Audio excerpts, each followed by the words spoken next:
You're listening to Don't Waste Water.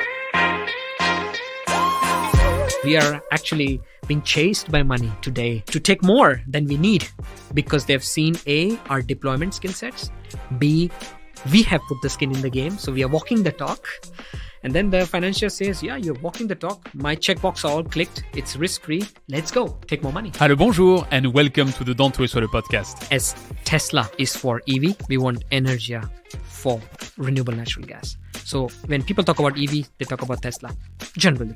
When people will talk about RNG, the first name which will come in their mind would be Anaergia. I'm your host, Antoine Walter, and in today's episode, I'm delighted to welcome Kunal Shah as my guest. What does an investor like? He or she likes something which is proven, reliable, readily tappable, and needs very little change or no change in infrastructure. In the water space, you have a low-hanging fruit, which is the biogas. Kunal is Chief Growth Officer at Anaergia and a council member of the World Biogas Association, the Singapore Water Association, and Imagine H2O Asia. The water industry is what I call an aged club, in the right spirit, whether you have white hair or no hair, to be taken seriously. When you are a young guy wanting to sell a $30 or $40 million wastewater contract to a large utility, which is a bureaucratic utility, A, you're not considered seriously. B, the trust factor is missing. Anaergia ambitions to convert waste into a carbon-negative fuel for a sustainable future. By season 5, episode 12, we got to meet one of the water industry's legends, Andrew Benedek, the founder and architect of Xenon. There were so many nuggets to dig, from wastewater membranes to entrepreneurships through some of the boldest moves in our industry, that I didn't really cover his new endeavor with Anaergia. Actually, to be honest, I did it on purpose at the time, because when I interviewed Andrew, I had just met Kunal a couple of weeks before at the Global Water Summit in Madrid. And the least I can say is that I got incredibly impressed by his speed of thought, his knowledge, and his accuracy. And as he had almost agreed to join me on that microphone, I wanted him to be our guide into the present and the future of biomethane production, aka our sector's carbon-negative fuel. I finally could take my microphones to Anaergia's office in Singapore some weeks ago, and let's face it, the rest is gold. But don't take my word for it, experience it for yourself. So I strive to keep this intro short and let you dive into Kunal's insight as fast as possible. Because when interviews are on my editing table, I always extract some highlights to share them on social media. And Kunal broke a record. Right now, I have about 14 minutes of highlights. So remember, if you like what you hear, don't keep that knowledge for you. Sharing is caring. Take this episode and share it with a colleague. Come tell me what you liked about it on LinkedIn. Grab your friends' phones and subscribe them to the podcast. Come on, do it, and I'll meet you on the other side. You're listening to Don't Waste Water, the podcast that helps water professionals to improve their wastewater treatment, optimize their operation costs, and keep up with the latest market trends. This podcast is brought to you by GF Piping Systems. As a leading supplier of piping systems made of plastics and metal, GF Piping Systems is the global expert for the safe and reliable transportation of water, chemicals, and gas. For more information, visit gfps.com. Hi Kunal, welcome to the show. Hi Antoine, thanks for having me here. Actually, you're having me here. That's the interesting thing, because I'm visiting you. I'm really happy to be in your offices, which gives me an opportunity for quite a special postcard, because we are at Anaergia's office in Singapore. So 2 opening questions. First, what is Anaergia? For someone who wouldn't know it, and what are you doing here in Singapore? First of all, welcome Antoine to Singapore and to our offices here. I always say that Anaergia's core essence is in the meaning of the word. The word is Anaergia, means anaerobic energy. That's the meaning of Anaergia. And for everybody else in the world, we are one of the world's largest organic waste technology, listed on the Toronto Stock Exchange, Canadian headquartered, but pretty much global. So we've built facilities now in over 4 continents. We are one of the few companies in the world who treat anything organic waste, wastewater sludge that covers the water sector, solid waste, municipal solid waste and food waste that covers the waste space. And then the third one is what we call agri-food waste, which is food waste from industries, waste from agriculture, like cow manure, poultries and dairies. That's why I call it the world's largest platform to treat any kind of organic waste. And we convert these through a series of proprietary technologies into useful products. So I would say we are maximizing resource recovery from the world's waste streams, accelerating decarbonization at mega scale today. So maximizing resource recovery, decarbonization, those are topics I'd really like to explore with you a bit more in depth in just a minute. But I'd like to start by getting to know you a bit better. And actually, we're in Singapore and you are quite active in Singapore. I've seen that you're the youngest council member of the Singapore Water Association. So what do you do there? What is the Singapore Water Association and what is your role? Singapore Water Association is one of the largest water associations in Southeast Asia.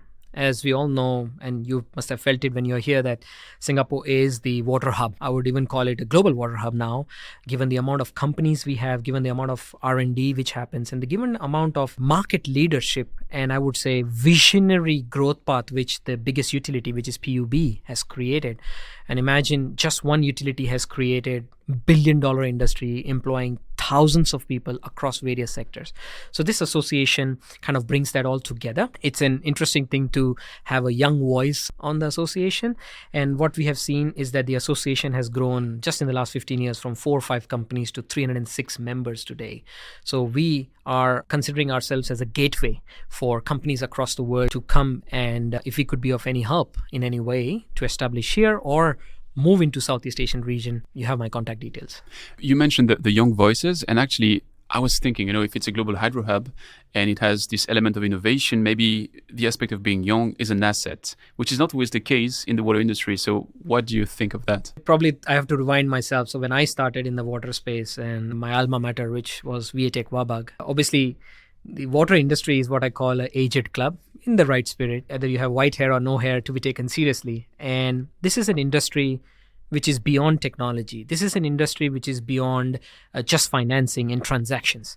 This is an industry which is built with relationships, emotions, trust. And I would also use the word like it's like a family, right? And when you are a young guy wanting to sell a $30 or $40 million wastewater contract to a large utility, which is a bureaucratic utility, A, you're not considered seriously. B, the trust factor is missing. And C is that, who are that? So I think being young, I was fortunate enough to have advisors and gurus to help me navigate this. And I've learned it the hard way to maneuver all these hoops and hips.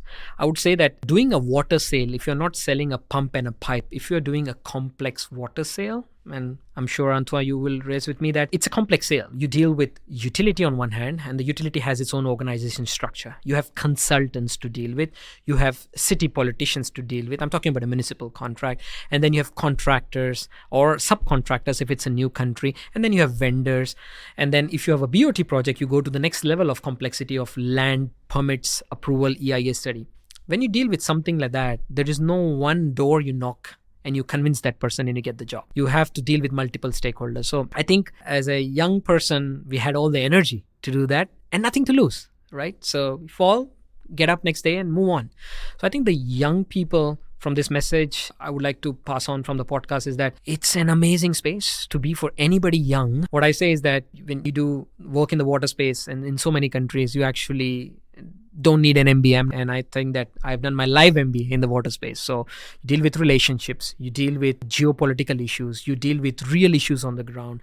And I think youngsters have a massive role to play in this space. I fully agree with the MBA element. I said it on that microphone. To me, that podcast is my MBA because I'm getting some shares of experience of all the people I'm interviewing. And I have to say, absolutely right. When you visit an industrial park, you try to understand what they do because you have to. Even if the water is a byproduct or is something which is just there in the background, you still have to understand what they do. I guess people with a real MBA might be angry at us for saying that, but I agree with you. You mentioned guru and advisor, and you received that. And now somehow, if I get it right, you're trying to share that as well because you're working with Imagine H2O as an advisor. So is it a way to pass the baton for you? Yeah, I mean, probably upbringing. I always believe in the word karma, which is popular in some parts of the world that, what you give comes back, or you give with one hand and you receive with another. So it's always a two-way traffic. Very fortunate to have those gurus. And even now, our CEO and chairman, Andrew Benedict, is one of the biggest gurus I have right now to give us a wisdom of 55 plus years of industry experience in a short time, right? So I believe that through mentoring startups or even companies from other part of the world who may want to enter Asia and likewise Asian companies looking at going into Western Hemisphere, there is always some learnings to be shared and discuss and brainstorm. And I'm just amazed by the quality of young waterpreneurs coming out. And if we could even help them in a way, a little bit. And I think if that can correct the course of their direction, it will be a very happy feeling that you get a good night's sleep after that. So what's the number one mistake they keep doing, which you tell them, no, don't do that? Number one would be tough, Antoine. Actually, there are a few common mistakes which I have observed, and I will limit that to the Asian perspective. So when somebody has a unique technology, not many, but most of them think that it's like an iPhone everybody has to buy. And let's face it, in the water sector, there is no one kit which solves a customer's entire problem. So I've always told them that maybe they have to take one step back to go two steps forward, is that whenever they are trying to address a particular piece of market, they have to study the totality, a 5,000 feet view, a helicopter view, as we say, to look at the whole solution and then try to fit in their technology with like-minded partners. So I always tell them about this concept of real partnership and not being very concealing about the technology they have. Maybe they'll come out with something unique. That's one thing.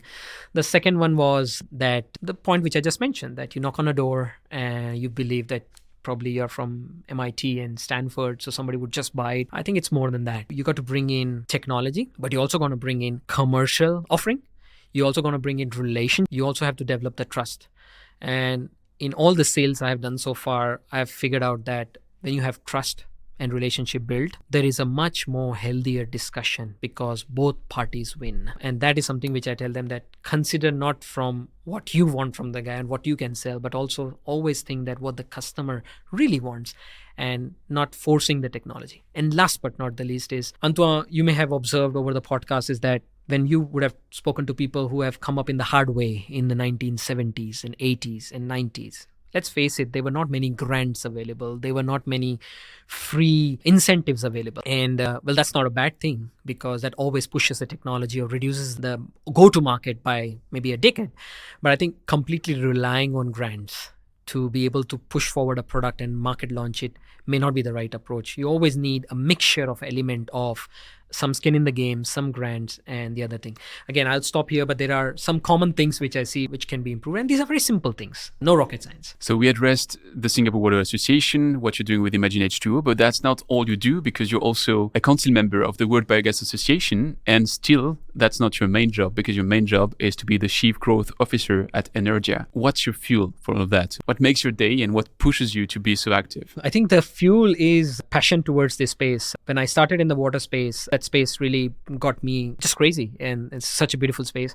And then now with Anaergia, I also got exposed to the waste space, and I figured out that the end product which catapults this space forward is RNG, biomethane or biogas, which is a product which touches both the water sector and the waste space. And I was given the opportunity to represent Asia Pacific and youth and the wastewater space at the World Biogas Association. So I feel proud that there is a voice of this wastewater space, that wastewater sludge can decarbonize or has the potential to supply green gas or biomethane or RNG, different nomenclatures, today at scale. And this should be represented at this global association. To switch to our deep dive, I'd like to remind you of our first encounter. Actually, we were both at the Global Water Summit in Madrid, and luck or random or whatever put us on the same networking table, and we were discussing hydrogen. And I just had discussed with a couple of companies active in that field doing turquoise hydrogen production by pyrolysis and wastewater treatment. So I just brought up that idea, and that sounded to me like something really brilliant, like really great, like a good prospect as to how to solve two problems at once. And you cut me off, like very straight. It was clear, it was constructed, and you just explained how that makes today little sense. And I thought, oh, that guy may know one thing of two. And that's why I really wanted to have the discussion with you. But for all the ones which are not seated at that table that day, what's the problem with turquoise hydrogen production on wastewater treatment plants? First of all, Antoine, no offense, I'm kind of a straight shooter, so I wanted to come to the point because that roundtable was only for 10 minutes. So I Absolutely. thought that, and probably that's the reason which Destiny made us meet again, because of that point. So coming back to the question and the topic of green hydrogen, again, why the short, crisp, constructive answer is because at Anaergia, we have done a lot of work. We are doing a lot of work, and we have seen this whole fad and fashion for green hydrogen. It's like either you are in or you are out. But I again repeat, as what our chairman says, that the problem of climate change is so big and it is so widespread, it touches every country, every human being on planet Earth, that everything has a space. Like green hydrogen, like RNG or biomethane, like biogas, like biogenic CO2, like sustainable aviation fuel, like any green fuel, everything has a space, because the problem is so big that if you have to move the needle, everybody has to work together. Now, coming back to the point of the Madrid discussion, was that is wastewater infrastructure an interesting ecosystem to house a green hydrogen building asset? And the answer there was that when we did our analysis, even though today when people are thinking of green hydrogen from wind and solar and electrolyzers, the costs are not there yet. Now, the wastewater treatment plant definitely needs oxygen, and they have water, which an electrolyzer is needed. So there is a nexus. There is a correlation. Is it the best correlation today in 2022? The answer may be no. There are lots of interesting projects being worked out. I mentioned the Australian project being built by AGIG. A very interesting innovative concept that they're building, co-locating a hydrogen plant where they will pass the oxygen to the wastewater treatment plant, reducing the OPEX. They'll use the recycle MBR-RO recycled water to electrolyzer. And then they're also going to use biogas in a way. So there is a bit more angle than hydrogen there. But when I look at a bit of the details, it's not very encouraging. But that should not deter us to stop not being working towards it. So sorry if I was very utterly straightforward, but I think... Don't be sorry. But there is definitely work to be done. Today, there are more lower hanging fruits for both the green hydrogen space and the wastewater space. And let me elaborate a little bit more on that. Is the green hydrogen space, the cost of electrolyzers massively has to come down. It will come down eventually, like what we saw in the solar space. But also the cost of renewable energy, which then feeds the electrolyzer, has to be coming down. And at scale. Scale is what I fear in terms of speed of which with green hydrogen will be built. I think people are changing that. Australia, many other places in the world, hydrogen is going to be very big. But coming on to our sector, and I call it our sector proudly because in the wastewater sector, we have a low-hanging fruit, biogas. What does an investor like? He or she likes something which is proven, reliable, readily tappable, and needs very little change or no change in infrastructure. And this is a very good point I will elaborate in a bit. In the water space, you have a low-hanging fruit, which is the biogas, the sludge, and you can make RNG out of it. And this can straight away decarbonize today, and the technologies are more than mature and risk-free. The other big advantage, which I think we all are missing, or at least some of the people are missing here, is infrastructure required for hydrogen and RNG. Look at that. When you build a hydrogen plant, what do you do with that? Okay, you got to store it. It's a different animal to store that. And then where do you inject it? The same pipelines which carry gas in my home will not be able to take it. You can do a little bit of a blend. But on the other side, when you have RNG or biomethane, you can inject it today with minimal disruption to anything. The same molecule can go into the natural gas molecule. So that cost of infrastructure change, if you add then on top of the green hydrogen, because here we should always talk about totality. The net cost with wastewater sludge and co-digestion, which I will elaborate, you can make a molecule which can directly go today into the pipeline and decarbonize. You mentioned low-hanging fruit. What is the status quo today? How many of the potential are we already tapping into? How often do we have a digestion on a wastewater treatment plant, on a waste collection place? And how much of that biogas is then injected into the network and valorized? So I would not have all the real numbers and stats. As a feeling. So Anta, what I would say is that coming from both water and the waste sector now as Anaergia, when we look at it, first of all, one thing good here is that we as a human being or a mankind have now built a lot of wastewater plants. So that's a thumb we should be proud of. But there is still more than 50% of the wastewater yet to be treated. So that's something which I will not talk about. Let's talk about the wastewater treatment plants which are there. Then when you talk about the wastewater treatment plants, there is a certain economy of scale where biogas becomes viable. And the thumb rule goes that if the plant is about 6 to 8 mgd, or I would say 20 to 30 MLD, million liters a day, then the amount of sludge coming out and setting up the digestion infrastructure, you can build biogas even with a smaller sludge. But in terms of economy of scale and payback, that is the market. If you look at that market, unfortunately, you will see less than 15%. 15. And in the developed countries, you may have a bit more. And that's why I would say I would not have the right number, but there are still large plants which are doing aerobic sludge management. And just aerobically treating it. And there are many plants which don't have primary clarifiers. Sludge is not being treated. Many plants, there are no digesters and the sludge is being hauled away to a drying facility or just land applied after dewatering. So I would say the potential is crazy and huge. And that's what keeps us excited every day at Anaergia. We have built so many of them already.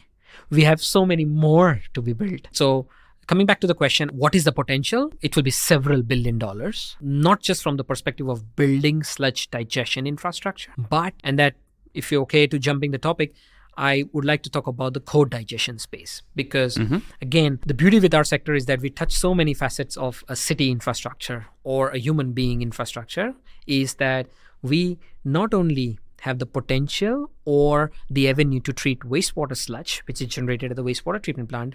But imagine this wastewater treatment plant becoming the hub for all other organic waste in that city.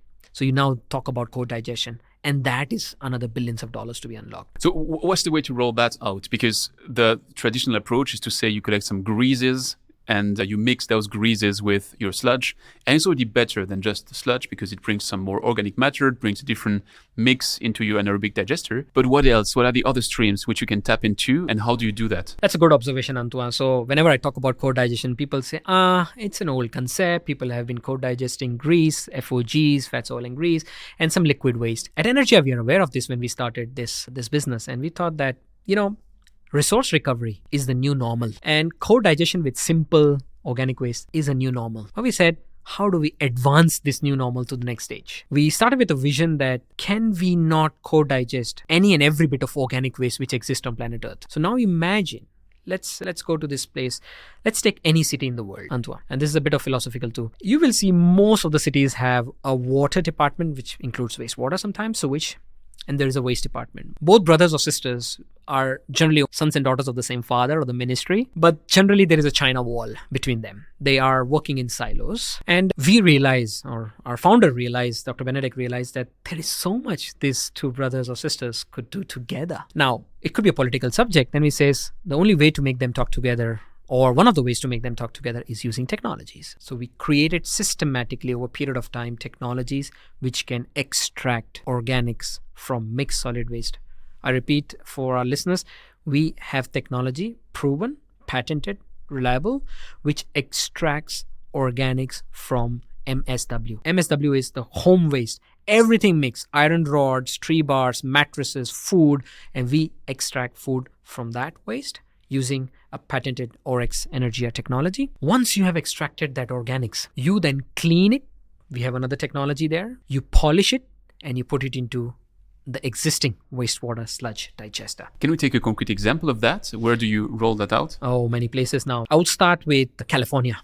And the reason is because of the SB1383 guidelines for organic diversion. For all the listeners, California has a very strict mandate and a guideline that by 2025 or 2030, no organic waste should go to the landfill, which means what do people do with the city waste? So we have set up a very interesting organic extrusion line at an existing transfer station. So every city or most of the cities have transfer stations where the waste gets collected, compacted, and thrown to either the landfill or sent to the incinerator. We have set up this technology on an existing transfer station, which again means no disruption, no new land required, no permitting issues. So that shows that, and to do more with less, right? So we got that built, and we are extracting organics from that press, and we are bringing it to our flagship Rialto bioenergy facility, where we are digesting it and producing RNG out of it. We have also another project where we are operating right now, where there was an existing wastewater treatment plant. Imagine existing wastewater plant with digester infrastructure, underutilized, with taxpayers' money. We said, you know what, you have these two digesters, you are only utilizing half of their capacity. How about we bring in organic waste, food waste from outside, co-digest it with sewage sludge in the existing digester? That's again another piece of technology we have, which is omnivore anaerobic digestion technology, where we can triple the capacity of an existing sludge digester in the same tank volume. I've seen that in the brochure and I was like, okay, how's that even possible? 3 times in the same, the bacteria are the same bacteria. What's the trick? What's the magical thing? I would leave it to people to contact us, Antoine. Name it, but the simple answer is that we have decoupled the HRT and the SRT, and we have some unique proprietary setup around the mixing, around thickening, and around the whole way we design and operate these plants. So I think if people are interested, we're happy to discuss, and we have already implemented these projects across. So there is a proof of concept, more than a proof of concept. We have plants as big as 80 mgd, 300 million liters a day, wastewater treatment plants which have used this technology and running since the last years. So now we bought this organic waste from outside. We've used the same digester infrastructure to make now more gas for the wastewater utility. Now, it also solves one very important point, which is the NIMBY issue. Not in my backyard. Waste is smelly. Let's face it. Now, you go for building a new waste facility in developed countries, I'm told, can take years. But imagine a wastewater treatment plant which is there since 30, 40, 50 years. People have made it the part of their life, right? Now you process waste in that wastewater complex or infrastructure. You also solve, in a way, NIMBY issues. You mentioned how waste and wastewater are two brothers or sisters which don't really speak together, and they all belong to one big utility. And you a bit touched on it when you said that there's one element of being cash positive, and there's another element which is the bigger picture, which is how do we behave in terms of carbon emissions. And one of the key topics for all these utilities nowadays is to become carbon neutral or to become carbon negative, ideally. You've described your technology package as a low-hanging fruit so far, which leads me to that simple question. Can these utilities today, with the existing state of the art, be carbon neutral or carbon negative? A short answer would be YES underlined, yes. And there are lots of facets associated with being carbon neutral. But I will again take one step back, Antoine, here. And I think our chairman touched upon this case study in your podcast. This is the Sterling Natural Resource Recovery Plant in California, which is not just going to be energy neutral. I would use the word energy first and then come to carbon, but it's also going to be energy positive, which means it put into the grid more energy than it consumes. That's, I think, for our industry already an achievement, because energy is one of the biggest carbon source or angle. So I would say that the simple answer is that yes, our wastewater treatment plants can be energy positive, not just energy neutral. But is it only by treating their own sludge can they be energy positive? The answer is no. You have to up the game by, as I was explaining, bringing in other feedstocks and other organic waste, and then producing more gas and making either more RNG or sending more electricity to the grid. Come back to the carbon angle. When we look at the carbon angle, of course, you have the nitrous oxides emissions, N2O emissions from the clarifiers and stuff. And there are some low-hanging fruits there. You cover them up and stuff like that. Since we are not a subject matter expert on that, so I will limit my discussions there. However, every wastewater treatment plant has carbon emissions through the point of the electricity they use and the sludge they produce, right? In our case, we believe that we've tried to solve both, because we are managing the sludge, which was a liability, into an asset by converting it into green gas. And that green gas is then converted into either green energy, which can then subsidize or reduce their dependence on either brown or black energy. There's also another angle there, is that it is not always only about carbon neutrality. In my view, the topic of climate change, and again, thanks to our founder, you will not believe, in every management meeting we have a first session on climate change, regardless of business topic. Every session in Anaergia, we have a climate change related topic, a discussion, and a brainstorming session among the management team members. And that's something which I really feel proud of, that we really want to walk the talk, and we are walking the talk. So when we have those discussions, we have this discussion that, look at this whole thing of carbon thing which started, right?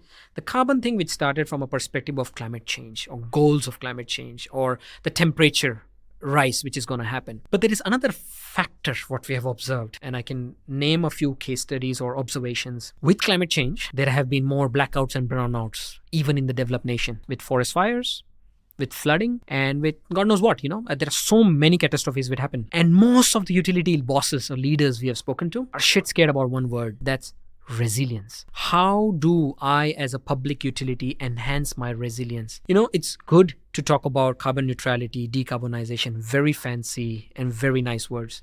But talk to them in person. You will hear that behind the limelight of these fancy words, they come back at the bottom, that how do I serve my citizens better on time 24/7, and how do I reduce my operation costs? And last but not the least, of course, it's more awareness in the Western world now coming here that I have to be carbon negative or carbon neutral. But the resilience point is something which is also addressed by digestion and co-digestion. Now imagine if a wastewater treatment plant can produce all its electricity, 100%, depending almost nothing on grid electricity, even if the grid is down with typhoons, with floods, and with blackouts because of forest fires, the wastewater plant can still run. And better, the wastewater boy can become a bigger brother to some of these city utilities and say, hey, you know what? Take some more power. I'm making more power. If they're making power.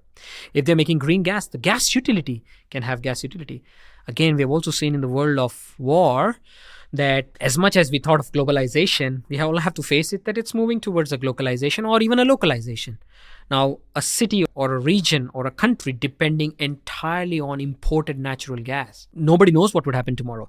So imagine if you find a way to create your own gas, green gas, which is what we call LNG or CNG or biomethane. You've countered that resilience. You've made yourself more resilient. And that to me is eureka. It is what people would make the longevity of that utility. The resilience of the utility, because these utilities are not going to evaporate tomorrow. They have to be there until when the humankinds are there, right? So I would say that resilience, energy positive, and by an effect, carbon negative or carbon neutral, and a liability, which would have ultimately ended up in a landfill, would now no more end up in a landfill and be converted into something meaningful. When investors talk to us, they say, holy cow, when we invest in a solar project, we get fascinated that there's sun and then there is electricity. But you guys are trying to kill so many birds with one stone. If that's not the right statement, but you're trying to address so many things with this one piece of solution or technology. You've solved so many things. And this is more tangible and long-term. There's a lot to unpack in what you just said. Let me start with that one, which is a question of scale, actually, because I fully get your argument of the resilience and how important it is to have self-sustaining utilities on the bigger scale of how much natural gas we consume today and how much renewable natural gas we could be producing. What is the ratio between those two pockets of gas? A very good observation again, Antoine. And we come across this question many times. So you will be surprised that the biomethane produced today would be even less than 0.2% of the world's gas needs. That's what we're talking globally.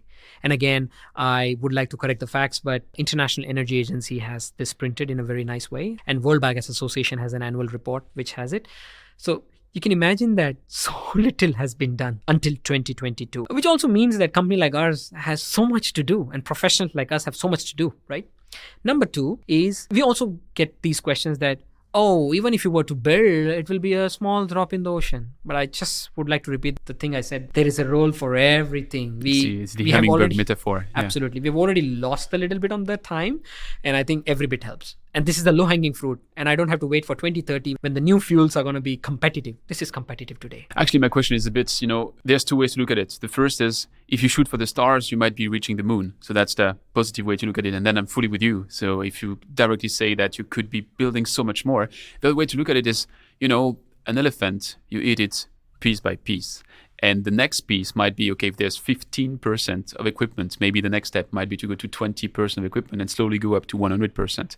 And same on the local wastewater treatment plants or wastewater plus waste altogether. I mean, the utility level, they should first aim for neutrality. And then one day they might go positive. But if already they go neutral, I mean, there's 1 to 4% of every country's carbon emissions which come from the water sector. So if already you can bring that to zero, I mean, that is a crazy achievement. We focus on the planes, but the water industry is 3, 4, 5 times the planes. So that's a hidden thing. I mean, as long as they speak about the plane, they leave us alone with the water industry. So we're really happy about that. But at some point, they will come to us. And countries like the UK have set some ambitious targets, saying like by 2030, we're carbon neutral. And by 2050, we don't emit any carbon anymore in the water industry. I do get that on the agenda of utility today, resilience is on top, lowering the OPEX is on top. But how often does the carbon discussion come into your conversations with them?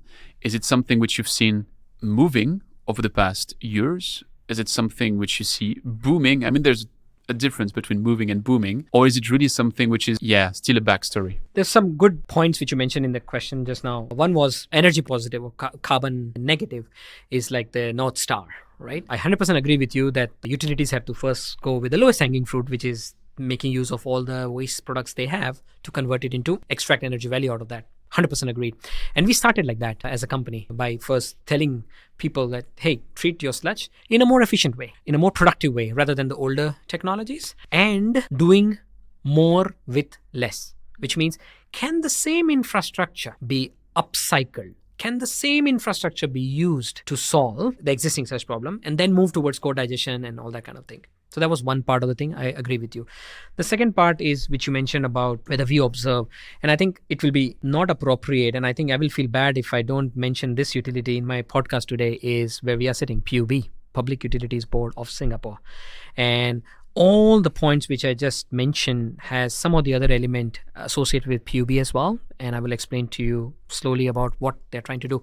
But in general, we are finding utilities in the developed world. I would say proudly Australia, New Zealand, Singapore is the top, and I'll explain you why. Some European utilities, some American utilities, which have commitments to net zero. We have seen utilities where unbelievable, there is a path already how they want to decarbonize.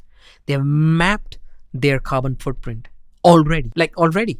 And they know by 2023, 2025, 2027, 2030, what are they going to achieve? We are only taking those utilities seriously, honestly, because 2040, 2050 commitment means nothing, because the utility boss would have had 5 CEO changes until then. Take an example of PUB. If you read the Chief Sustainability Report, which came out of PUB, and again, I request everybody on the podcast, this is the world-class utility. Even Dr. Benedek was so impressed to see that they have mapped their carbon. They have come out by which year, how much they are going to abate and how they are going to abate. So they have figured out some low-hanging fruits like solar panels on the reservoirs. Again, the constraints to become carbon neutral for PUB is one of the biggest in the world because of no space, guys. There's no land in Singapore. In that constraint, they cannot grow solar panels. They cannot have so much wind. So the avenues to decarbonize are very little. So PUB went utilizing every piece of the reservoir to make solar. But they also then took the biggest, I would not say bet, but the biggest professional decision. And we are proud to be associated, they are building the world's largest integrated waste and wastewater complex. It's called the Integrated Waste Management Facility in Tuas. This is going to be one of the first plants in the world where it's actually one of the largest MBRs in the world. All the sludge, 400 tons of food waste, which Anaergia, has been awarded a contract to pre-treat it, and the clean food waste and wastewater sludge is going to be co-digested, co-located with an incineration plant, which is going to burn the non-recyclables. All bit of gas is going to be used for the consumption in the plant, but also in the incinerator boiler to make more power for grid injection. So imagine how much nexus we've talked about: heat, power, energy, waste. And they have done it, which will help it, but they're not stopping here. They are looking at more of these. But what I'm talking here is scale. That scale to decarbonize, hats off. I mean, this is what we want many utilities to do, right? Scale. And then they also have invested millions of dollars right now in R&D grants, helping companies across the world. They are not agnostic. They said, anybody, any soul in the world, please come forward and look at our decarbonization plan and help us. They're also coming out with generous grants and saying, I think they've done a very interesting grant with LA-based company for recovering minerals from the brine, which goes back. They are doing massive research on reducing energy consumption in the desalination space, the wastewater reuse space. So they are going behind nut and bolt of carbon decarbonization. Now that's the leadership which PUB has shown.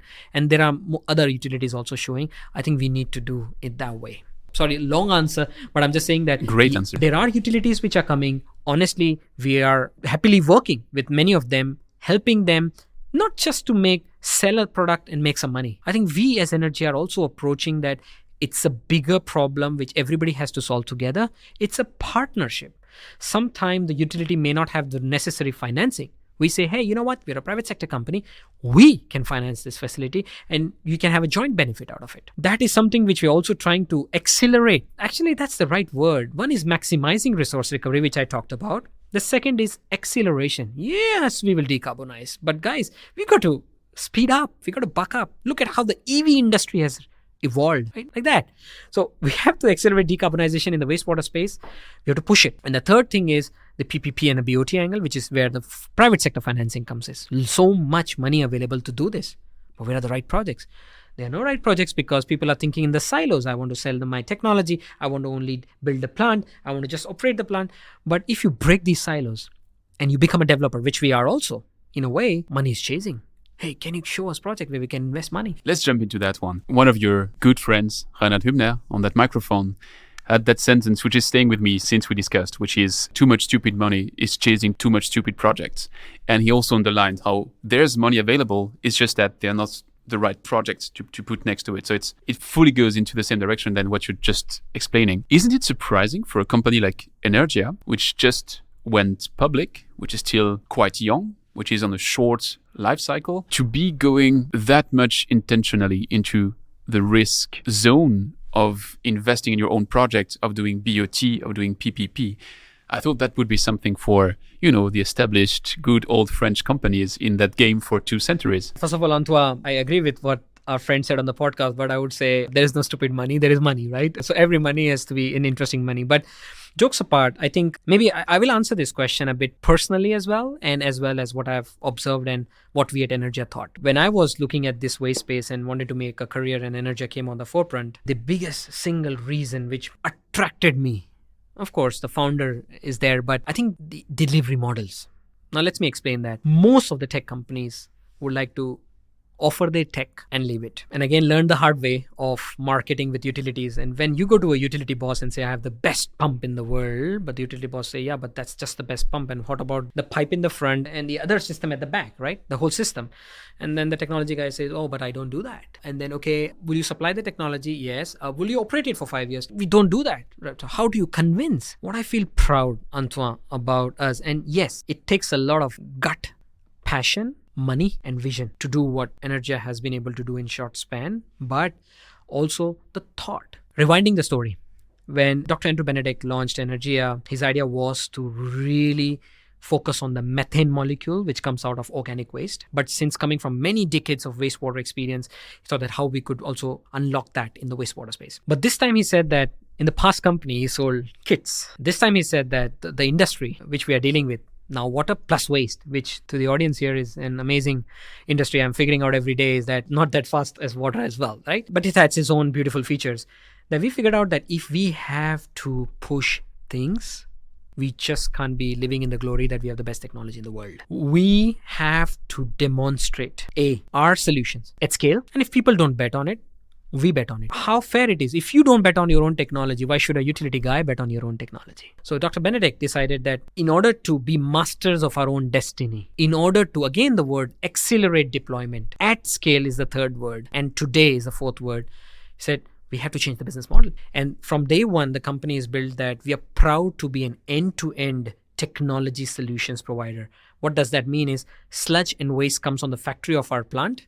Beautiful green gas molecule, green energy and fertilizer goes outside our plant. Sometimes we do sell technologies where utilities don't need financing, but we have figured out that under one umbrella, we do end-to-end integration, complete operations and maintenance. We operate 24 facilities across the world, finance, but on top of all this, which you just mentioned, that there are some big boys who does that, and that needs not just deep pocket, but really a lot of gut, is developing projects. We are talking about all risk capital. I repeat, 100% risk capital. When you just go to a new place and say, that's the piece of land we have identified to do a wastewater sludge project or a food waste project. And then you get into this whole thing of 20 permits plus 30 other environmental approvals. And you don't know whether you will get those approvals, and it could take years. But I think we have done that. We have proven that at scale at our Rialto Bioenergy facility and many more, where we go in the beginning when financiers don't want to go, for sure. Many other local companies and contractors says that's not our technology, so why should we do it? And the utilities are a bit not so comfortable in doing that. So we said, okay, you know what? We take a step back, but we are becoming the developer. So the right word is developing projects. We're taking risk capital. We are masterminding. And when you take risk capital, you actually optimize the solution. You actually try to do more with less. You minimize everything what is required because you have to make the IRR at the end of the day, because that's risk capital.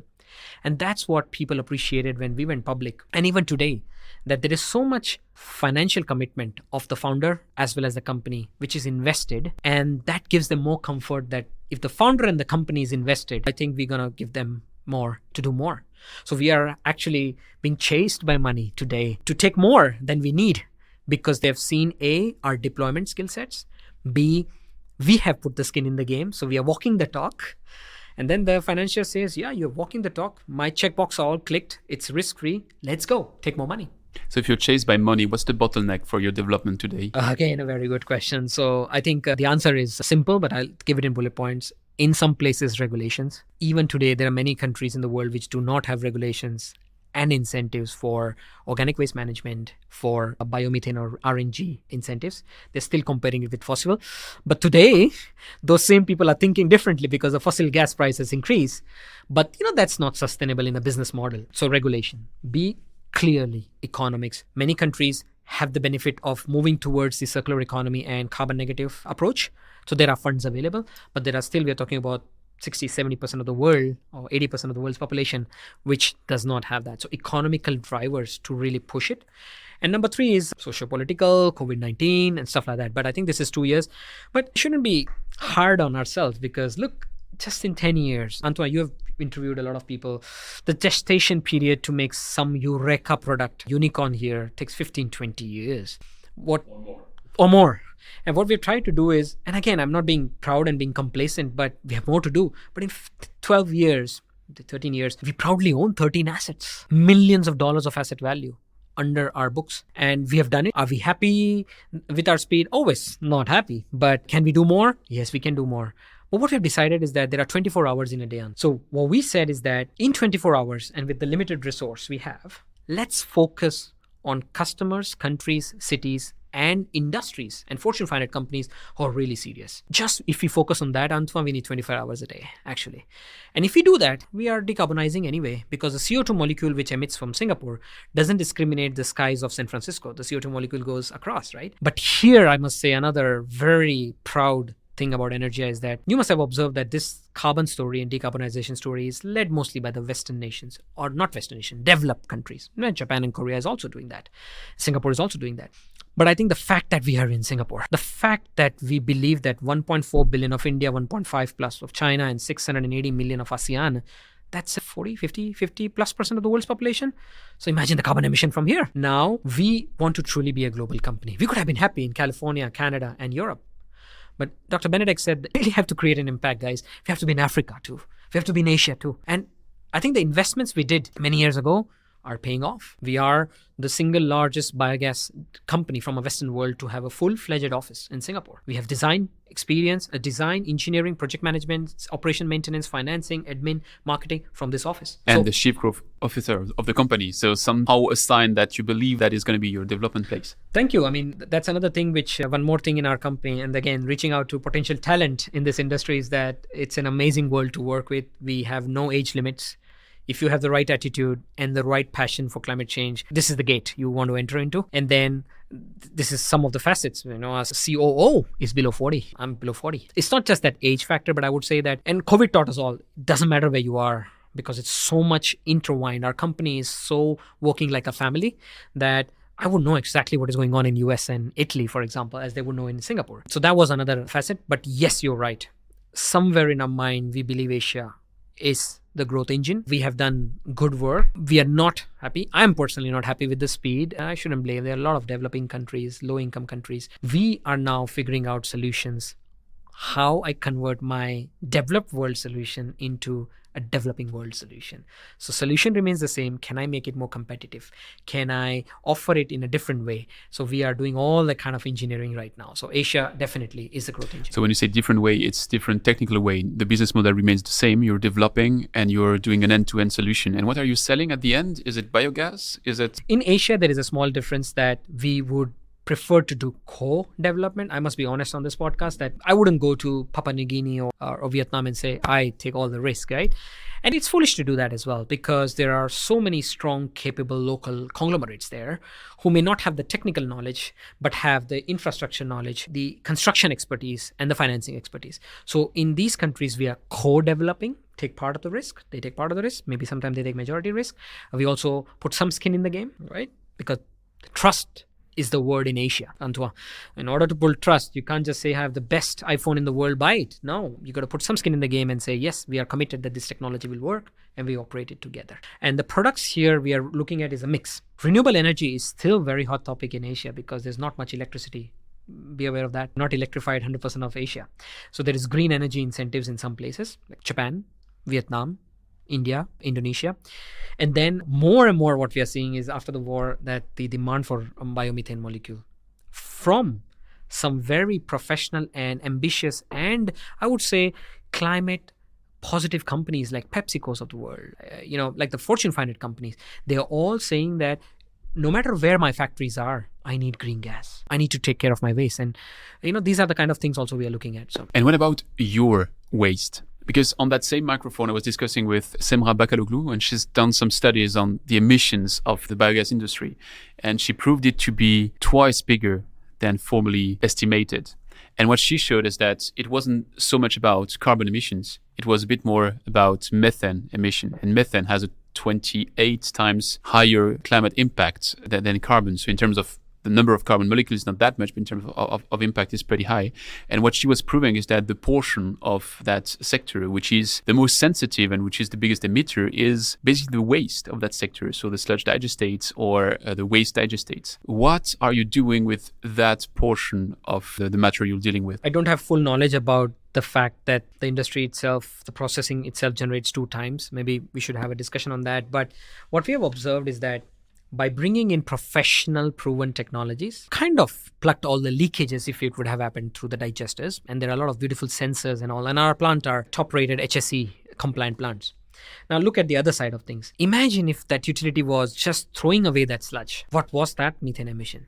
So we are saying that, okay, we start with -5. Oh, that's the question I raised to her. So at least I would say, Antoine, that as you said earlier, right, there is the low-hanging fruit, and what the utility should do today, which is a no-brainer, is that at least treat that thing. Then we are talking about the digestate. Now let's talk about the digestate. So that's another thing which at Anaergia, we don't look at sludge only as digestion. We are a one-stop solutions, end-to-end. We also call it high-end, top-rated sludge management partner. We want to be a sludge management partner and not just doing anaerobic digestion and making biogas. So which means if there is in the whole plant sludge being produced, right from extracting energy out of it, nutrients out of it, and destroying PFAS out of it, we under one company can do it all proudly.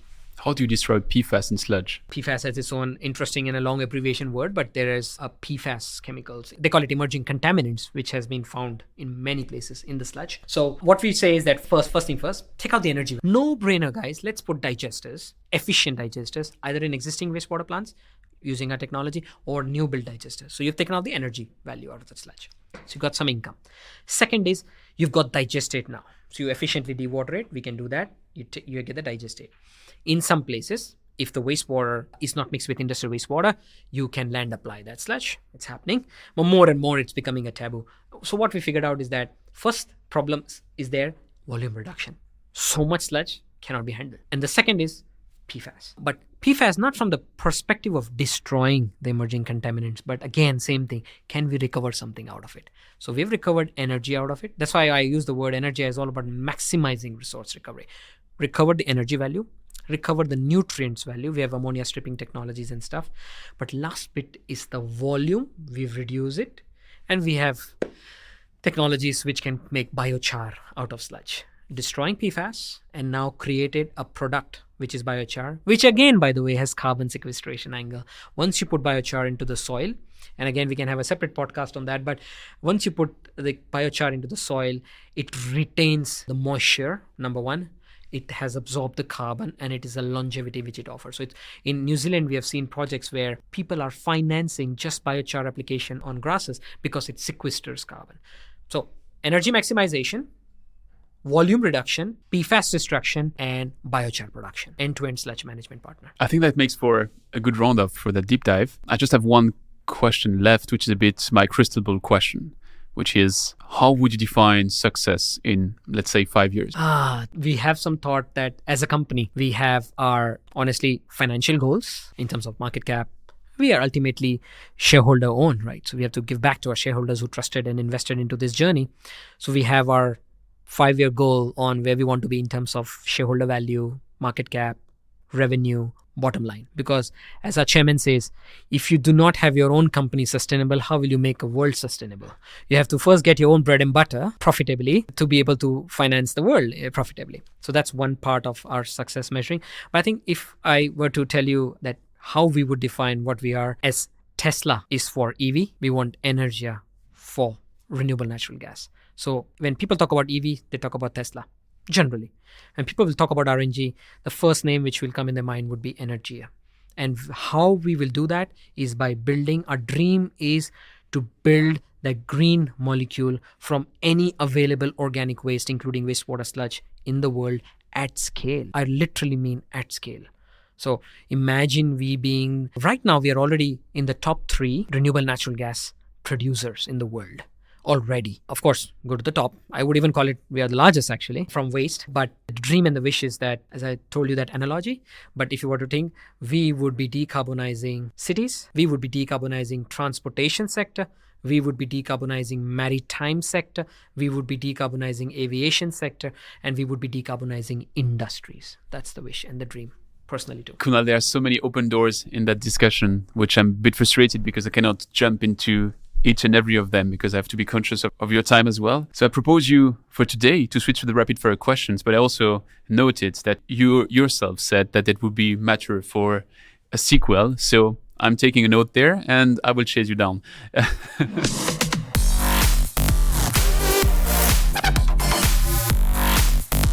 It's time for the rapid fire questions. So if that's fine for you, in the rapid fire questions, I try to keep the questions short and your duty is to keep the answers short. And you'll notice that the one sidetracking is always me. My first question is, what is the most exciting project you've been working on and why? The most exciting project, there have been several because everything we do is touching the ESG space, every project we do. So that's fortunate and perks of working in a job like this. But I think personally, answering the rapid fire question, the most exciting project I'm working on is the integrated waste management facility at Tuas in Singapore. As I mentioned, this is where the utility, the government, technology providers like us, contractors and consultants have really pushed the needle on leveraging synergies between the wastewater and the waste space, producing more energy than consumed, and utilizing every bit of resource possible. I'm personally very excited. And if, as mankind, we could build 5 of these in the next 3 years, we would have done justice to the work which has been done here.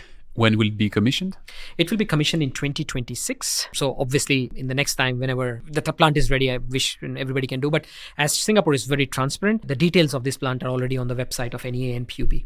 So if someone wants to copy and paste what they've done in the approach, which is really the idea, to really steal the good ideas, everything is like built in public, everything is available. Everything actually. And again, reach out to me and we will be happy to connect with the right agencies here if anybody would like to learn about this and how could it be implemented basically. Can you name me one thing that you've learned the hard way? Again, a tough one, but rapid fire, so I'll keep it short. As I was mentioning in the beginning, to gain trust and building relationship. As I said, started very young. Fortunately, started very young in this industry, and getting trust and getting that seriousness was a tough one.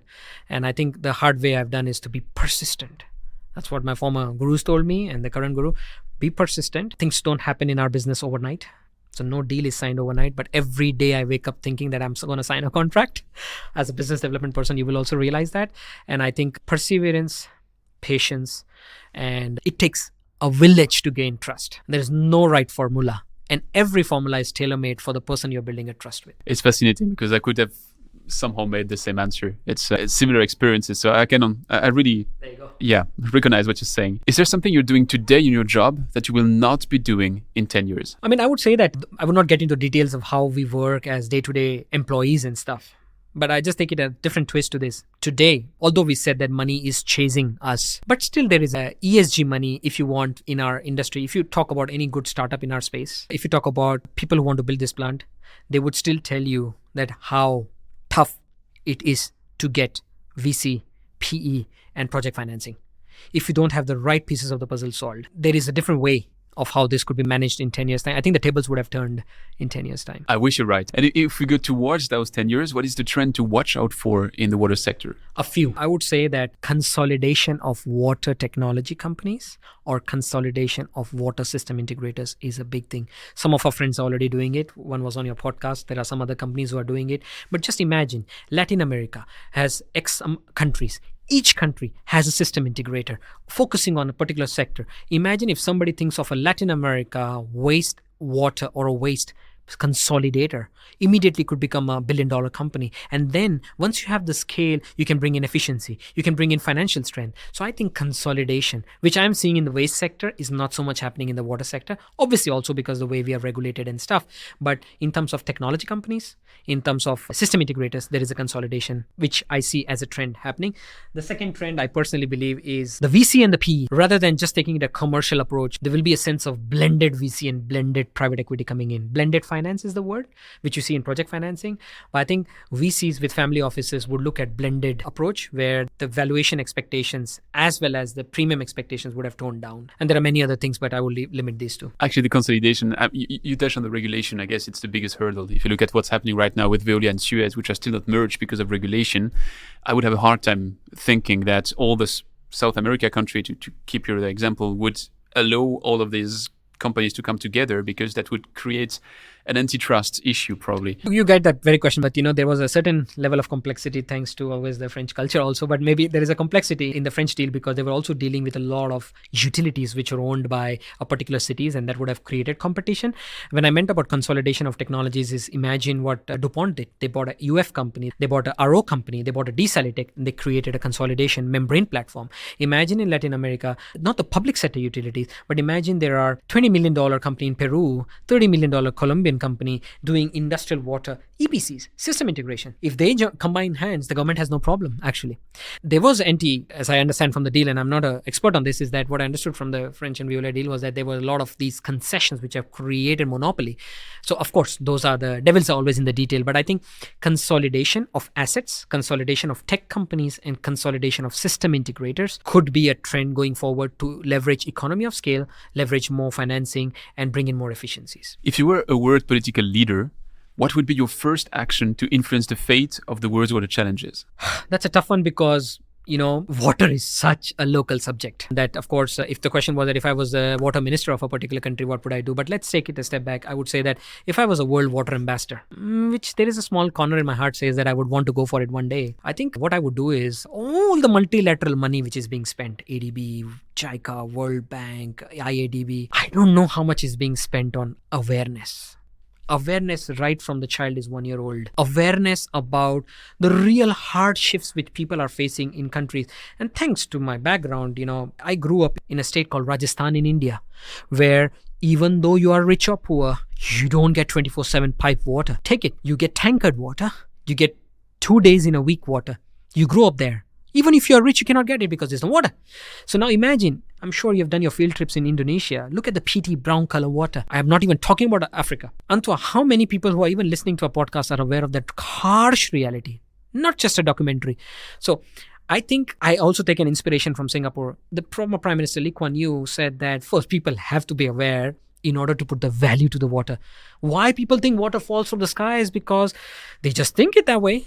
So that is one thing I would do. I would create a massive awareness campaign, just like what COP26 has done. Imagine the awareness campaign. Do we have like that in our water industry? We don't, unfortunately. Thanks to GWI, which brings in people, now we will have the UN Water Conference. Is there something like that which is saying that, hey, climate is an emergency, so water is an emergency because it's a part of a climate. And then how do we create that awareness right from not just children in the school, no, at homes, at colleges, industries, and then have mechanisms. Carbon credits people talk about. Why don't people talk about water credits? When will there be water reuse certificates which are traded from Latin America to Asia or Asia to America? There should be. If Fortune 500 companies are thinking about plastic from going to the ocean, they're thinking about greening their operations. There are many companies which are being water positive, as they say, like PepsiCo. There are many of these industries which might be in water scarce area, which may not be able to get the water. But if they make a desalination plant, the cost of product may go up. But imagine if that industry is formed in that area, so much livelihood, employment will be given, but they need to then subsidize the water. Somebody in Asia who has more water on the Mekong River should be able to subsidize that. So I think that's an idea. If somebody from the podcast listens to me, Antoine, maybe we can work on this together. You opened so many new doors here, but I really have to be cautious of the time, so I cannot follow all of those. To the people listening to that, I had a very in-depth conversation with Mina Guli on that microphone where we discussed how there's no zero carbon equivalent in water and how she is working to raise that awareness towards that conference you were mentioning in New York in 2023. But for now, my last question, would you have someone to recommend me that I should definitely invite as soon as possible on that microphone? A few, actually, if you don't mind. I would say that you may want to look at Mr. Rajiv Mittal, the CEO and owner of Viatech Vabag, to explain the story that how from a developing world, of course, and Asia, created a powerhouse in the world scene. Second is, I think, a dear friend also is Anurag Bajpai. He's the CEO of Gradient Corporation. The reason is how young or youth has created almost a unicorn. And the third one will be Vetri Well. He's the global director for water for Nike. Why him? Because he was previously at Kimberly-Clark and he has looked at water positivity in Fortune 500 companies for water sector. So he would be able to tell to your or our podcast listeners how some of these trends are folding up and how at Nike they are considering water as a very scarce commodity. Kunal, it was awesome talking to you today. If people want to follow up with you, where can they contact you the best?